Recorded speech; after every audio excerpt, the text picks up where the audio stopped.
সুপ্রিয় দর্শক, আসসালামু আলাইকুম। সবাইকে স্বাগত জানাচ্ছি আজকে গুরুত্বপূর্ণ সংবাদে। প্রথমেই জানিয়ে দিচ্ছি সংবাদ শিরোনাম, পরে বিস্তারিত।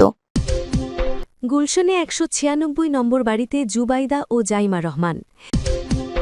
এদিকে মাকে দেখতে যাবেন তারেক রহমান। এবার কেয়ারের নিরাপত্তায় বিজিবি। এরপর থাকছে তারেক রহমানের স্বদেশ প্রত্যাবর্তনের খবর আন্তর্জাতিক গণমাধ্যমে। সর্বশেষ বিমানবন্দরে মির্জা ফখরুলকে জড়িয়ে ধরেন তারেক রহমান। শুনছিলেন সংবাদ শিরোনাম, এখন বিস্তারিত। তার আগে হৃদয় ছুঁয়ে যাওয়া একটি আবেদন। যদি হাদি নামটি আপনার বুকের ভেতরটা কাঁপিয়ে দেয়, যদি দিনের আলোতে জনসম্মুখে গুলিবিদ্ধ হওয়ার সেই মুহূর্ত আপনাকে নীরব করে দেয়, তাহলে আজ চুপ থাকবেন না। একটি ছোট্ট শব্দ লিখুন কমেন্টে, যে হাদির ওপর হামলার বিচার চাই। আর দুহাত তুলে দোয়া করুন, হে আল্লাহ, হাদিকে তুমি জান্নাতুল ফিরদাউস দান করো। তার শোকাহত পরিবারকে দাও অসীম ধৈর্য, ভাঙা হৃদয়গুলোকে শক্ত করে ধরার তৌফিক দাও। মনে রাখবেন, আপনার একটি দোয়া, একটি ছোট্ট কমেন্ট, হয়তো সেটাই আজ হাদির পরিবারের জন্য সবচেয়ে বড় শক্তি, সহযোদ্ধাদের জন্য সবচেয়ে বড় সান্ত্বনা হয়ে উঠবে। আর যদি সত্যিই আপনি অন্যায়ের বিরুদ্ধে দাঁড়াতে চান, যদি চান এই রক্ত যেন বৃথা না যায়, তাহলে এখনই আমাদের চ্যানেলটি সাবস্ক্রাইব করুন, ভিডিওটি শেয়ার করুন, যাতে এই হামলা চাপা না পড়ে, যাতে অপরাধীরা আড়ালে লুকোতে না পারে, যাতে একদিন তারা আইনের কাঠগড়ায় দাঁড়াতে বাধ্য হয়। চলুন বেশি কথা না বাড়িয়ে বিস্তারিত জেনে নিই।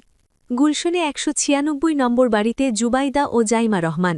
বিএনপির ভারপ্রাপ্ত চেয়ারম্যান তারেক রহমানের স্ত্রী জুবাইদা রহমান ও মেয়ে জাইমা রহমান রাজধানীর হজরত শাহজালাল আন্তর্জাতিক বিমানবন্দর থেকে গুলশনের বাড়িতে পৌঁছেছেন। অন্যদিকে তারেক রহমান বিমানবন্দর থেকে রাজধানীর ৩০০ ফিটে সংবর্ধনা স্থলের দিকে যাচ্ছেন। বৃহস্পতিবার ২৫ ডিসেম্বর দুপুর ১২টা ৫৭ মিনিটে জুবাইদা রহমান ও জাইমা রহমান গুলশন অ্যাভিনিউয়ের ১৯৬ নম্বর বাড়িতে প্রবেশ করেন।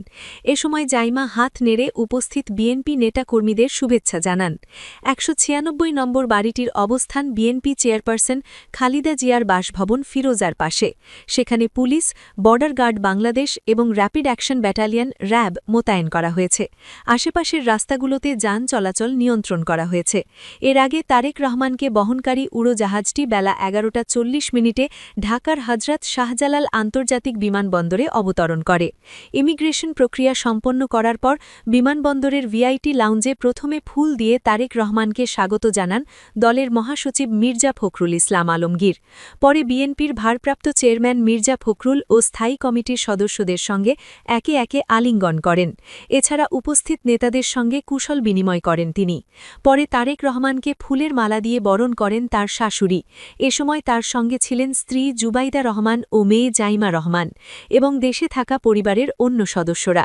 তারেক রহমানকে বহনকারী বোয়িং 787-8 ড্রিম লাইনার BG-202 উড়োজাহাজটি স্থানীয় সময় বুধবার ২৪ ডিসেম্বর সন্ধে ৭টা ১৫ মিনিটে লন্ডনের হিথ্রো বিমানবন্দর থেকে ঢাকার উদ্দেশ্যে রওনা হয়। সেটি বৃহস্পতিবার সকাল ৯টা ৫৫ মিনিটে সিলেট ওসমানী আন্তর্জাতিক বিমানবন্দরে অবতরণ করে। সেখানে কিছু সময় যাত্রাবিরতি নিয়ে বেলা ১১টা ১২ মিনিটে ঢাকার উদ্দেশ্যে যাত্রা শুরু করে। এদিকে মাকে দেখতে যাবেন তারেক রহমান, এবার কেয়ারের নিরাপত্তায় BGB. BNP chairperson Begum Khaleda জিয়াকে দেখতে রাজধানীর বসুন্ধরা আবাসিকের এবার কেয়ার হাসপাতালে যাবেন তারেক রহমান। সেজন্য এবার কেয়ার হাসপাতাল এলাকায় আশেপাশে নিরাপত্তা জোরদারে বিজিবি মোতায়েন করা হয়েছে। এছাড়া হাসপাতালের সামনে থেকে সরিয়ে দেওয়া হয়েছে বিএনপি নেতাকর্মীদের। বৃহস্পতিবার ২৫ ডিসেম্বর সকালে হাসপাতালের সামনের সড়কে নেতাকর্মীরা অবস্থান নিলেও নিরাপত্তার স্বার্থে তাদের সরিয়ে রাস্তা ফাঁকা করা হয়। বিজিবির জনসংযোগ কর্মকর্তা শরীফুল ইসলাম বলেন, এবার কেয়ার হাসপাতালে বিএনপির ভারপ্রাপ্ত চেয়ারম্যান তারেক রহমানের মা খালেদা জিয়াকে দেখতে যাবেন। এজন্য নিরাপত্তার স্বার্থে বিজিবি মোতায়েন করা হয়েছে। অন্য আইন শৃঙ্খলা রক্ষাকারী বাহিনীর সঙ্গে সমন্বয় করে তারা কাজ করবেন। দীর্ঘ ১৭ বছর পর বৃহস্পতিবার বেলা ১১টা ৪০ মিনিটে তারেক রহমানকে বহনকারী বিমান বাংলাদেশ এয়ারলাইন্সের বোয়িং ৭৮৭-৮ ড্রিম লাইনার ফ্লাইট নং BG-202 হজরত শাহজালাল আন্তর্জাতিক বিমানবন্দরে অবতরণ করে। সেখান থেকে তিনি ৩০০ ফিটে সমাবেশ স্থলে যাচ্ছেন। সমাবেশ শেষে তিনি এবার কেয়ার হাসপাতালে যাবেন। সর্বশেষ তারেক রহমানের স্বদেশ প্রত্যাবর্তনের খবর আন্তর্জাতিক গণমাধ্যমে। নেতাকর্মীদের দীর্ঘ প্রতীক্ষার অবসান ঘটিয়ে দেশে ফিরেছেন বিএনপির ভারপ্রাপ্ত চেয়ারম্যান তারেক রহমান। দীর্ঘ ১৭ বছরের তার এই দেশে ফেরায় জনসমুদ্রে পরিণত হয়েছে রাজধানী ঢাকার বিমানবন্দরসহ বহু এলাকা। তারেক রহমানের সঙ্গে দেশে ফিরছেন স্ত্রী ডাক্তার জবাইদা রহমান এবং কন্যা ব্যারিস্টার জাইমা রহমান। তার এই দেশে ফেরার খবর গুরুত্বের সাথে প্রচার করেছে আন্তর্জাতিক গণমাধ্যমগুলো। কাতার ভিত্তিক সংবাদ মাধ্যম আল জাজিরার প্রতিবেদনে বলা হয়েছে, নেতার প্রত্যাবর্তনেরকে ঘিরে রাজধানীতে ইতিহাসের অন্যতম বড় সমাবেশ আয়োজনের প্রস্তুতি নিচ্ছে বিএনপি। শেখ হাসিনাকে তাড়িয়ে বিদায় করার পর বিএনপির রাজনীতি নতুন গতি ফিরে পেয়েছে। তুরস্কের গণমাধ্যম টিআরটি ওয়ার্ল্ডের প্রতিবেদনে বলা হয়েছে, বাংলাদেশের প্রধানমন্ত্রী হওয়ার অন্যতম দাবিদার তারেক রহমান দীর্ঘ ১৭ বছরের নির্বাসন থেকে দেশে ফিরেছেন। যুক্তরাজ্য ভিত্তিক বিবিসিও তাদের প্রতিবেদনে তারেক রহমানকে বাংলাদেশের প্রধানমন্ত্রী পদের অন্যতম দাবিদার বলে উল্লেখ করেছে। আরেক ব্রিটিশ সংবাদ সংস্থা রয়টার্সও বলেছে, বাংলাদেশের নির্বাচন সামনে রেখে দেশে ফিরছেন বাংলাদেশের নেতা, যাকে আগামী দিনের প্রধানমন্ত্রী প্রার্থী হিসেবে বিবেচনা করা হচ্ছে।